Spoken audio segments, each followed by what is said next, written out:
Lift up your heads and rejoice, for he's about to break open the sky. The King is coming. Welcome, everyone, to today's service. It is Saturday, February 22nd already, 2014, and it is the Sabbath day. The title of today's sermon, Lift Up Your Heads. We're going to discuss today the coming blood moon tetrads, back-to-back blood moons, 2014. 2015, we're going to take a look at what could it mean for Israel? What could it mean for all the nations of the world? 2014, what will be the significance when we have blood moons on Passover and on Tabernacles, on feast days, with a solar eclipse in between? What will be in store for the nations of the world? What will be in store as we keep our eye on the apple of God's eye, Israel? Could we be looking at the rapture of the church? Could tribulation begin in 2014? We're going to go to scripture in one moment, but let's get the announcements out of the way. We're going to cover this in greater detail tonight at our live broadcasting service over at Tiny Chat. Praise and worship begins at 6:30 p.m. Wonderful fellowship, wonderful praise and worship music, and you are all invited, and invite some friends and loved ones to join you tonight. 7 o'clock p.m. we go live. We're going to discuss the back-to-back blood moon tetrads, 2014, 2015. Hopefully Brother Doug Ames will be in the chat room, and I want to take a look at God's calendar. 2014, could it be the beginning of tribulation? Could it be a time when the restrainer is removed, along with the Philadelphia church? All right, I will put the link below. 7 o'clock p.m. Eastern Standard Time. At this point in our service is where I would ask for your help with our ministry and inner-city outreach to the homeless, to those in need, within the inner cities of Flint, Michigan, Detroit, Michigan, and all the surrounding areas. I want to thank all of you that have come forward to help this ministry. So many of you. And I want to acknowledge another person, two people today. Again, I want to thank Brother Randall Worley for the gift to the ministry. The old Chevy Blazer was on its last legs, and he donated a 1997 Ford F-150. And what a blessing that has been. We did make the trip all the way out to Beaverton, Michigan, and we picked up some much-needed winter clothing for the homeless. And I still have to get to Linda in Davison, Michigan, to pick up some more supplies for the homeless. I want to thank Kathy, a precious sister, who sent a gift to the ministry about a week ago. But I want to acknowledge a precious brother who we don't see eye to eye on the rapture of the church. As you all know that follow this ministry here, I believe in the pre-tribulation rapture, but he does not. But nonetheless, he calls us his church, and he gives every week, every single week to this ministry. He doesn't give one time in the beginning of the month, because a lot of times we will find ourselves at the last 2 weeks of the month, like we have this month, with really nothing coming in, and it makes it difficult. Now we got the transportation to get out to feed the homeless, but we have no funds. He contributes every week. Jesse, I love you. This ministry loves you. When you give to this ministry, before you give to any ministry, be in prayer. Pray about it first. Don't just give to give. Don't just give to show. Don't expect anything in return. Your reward awaits you in heaven, and it's greater than rubies, diamonds, or gold. A mansion awaits all of you. I did an article this morning, it broke my heart, about rounding up the homeless in New York City, that they live in the subways.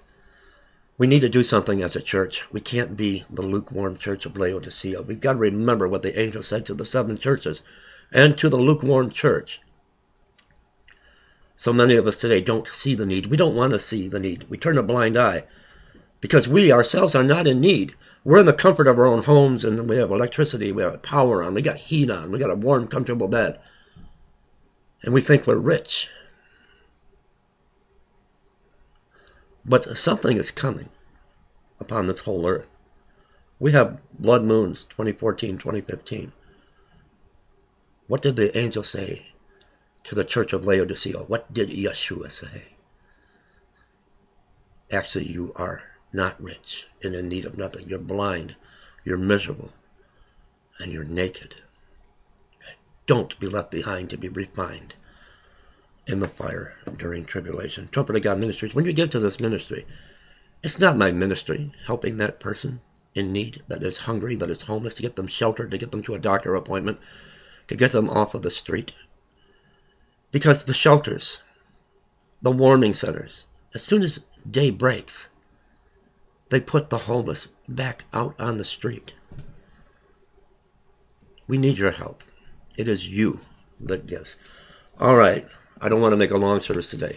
Talking about the blood moon tetrads, let's go to Genesis chapter 1, and let me read verse 14 from the King James Bible. Read along with me. And God said, let there be lights in the firmament of the heaven to divide the day from the night, and let them be for signs and for seasons, and for days and years. Now, when we see the word seasons here, we think of spring, summer, fall, and winter. But the Jewish translation in the text, seasons, is festivals or feast days. So let me read this one more time. And God said, let there be lights in the firmament of the heaven to divide the day from the night, and let them be for signs and for festivals, seasons, and for days and for years. In a moment, I want to take you to, let's go to the book of Matthew 24, beginning at verse 29. Let's do that now. Matthew 24, verse 29. Immediately after the tribulation of those days, shall the sun be darkened, and the moon shall not give her light. What is happening in 2014, 2015? And at this time is when the stars will fall from heaven, and the powers of the heavens shall be shaken. At this point, we know this is when Satan falls from the dimension, the fourth dimension that he's in now, to earth 3D with the fallen angels with him. And then shall appear the sign of the Son of Man in heaven, and all the tribes of the earth mourn, and they shall see the Son of Man coming in the clouds of heaven with power and great glory. Let's go to the book of Joel. Let's go to Joel 2:31. The sun will be turned into darkness, and the moon into blood before the great and terrible day of the Lord come. All right, let's take a look at these blood moons real quick. We're going to cover it in greater detail tonight. I didn't want to make a long service. Passover of this year, April 15th, and the Feast of Tabernacles, October 8th, 2014. We will have back-to-back blood moons, but in between that time, we will have a full solar eclipse.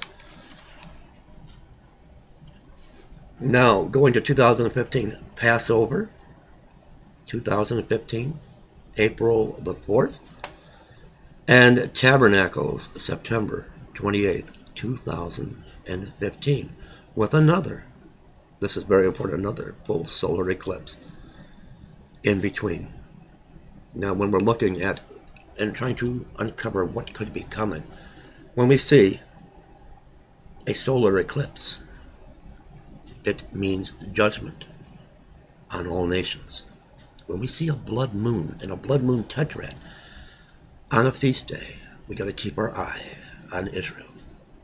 That is a warning, a sign for Israel and the people of Israel. Now, this only happened 3 times in recent centuries, and they're all linked to significant events in Jewish history. Now, in the past, 1493 and 1494, the Jewish people were expelled from Spain. But also at that time, Columbus discovered the Americas. 1949, it happened again. 1950. So we had 1493, 1494, back-to-back blood moon tetrads. And what was the significance? The Jewish people were expelled from Spain, and Columbus discovered the Americas. It happened again in 1949 and 1950, and came right after the nation of Israel was assembled. Remember, we got to remember, prior Hitler and his Nazi regime and his reign of torture and his annihilation, the Holocaust of the Jewish people. Then 1949-1950, blood moons followed. And Israel became a nation. Israel now had a home. The first time in 1,000 years. Then it happened again, back-to-back, blood moon tetrads. 1967, 1968, we had the 6-day war. More about the blood moons, you can go to the book of Joel. Joel chapter 2, 31, Acts 2. Now, the solar eclipse, the total solar, I want you to understand something when we're looking at 2014, 2015. The total solar eclipse on March 20th, 2015, falls on the biblical calendar of Nisan 1. And why is that important? It begins the religious new year. This is a time, in Moses' time, in the Old Testament, when Moses opened up for the first time the tabernacle out in the wilderness. And there was a great sign from heaven, a great sign, a great fire fell from heaven, and it lit the burnt offerings, the sun, the moon, and stars. There will be signs. I love you all. TrumpetOfGodMinistries.com. Be sure to join us tonight for our live broadcast over at Tiny Chat, 7 o'clock p.m. Eastern Standard Time.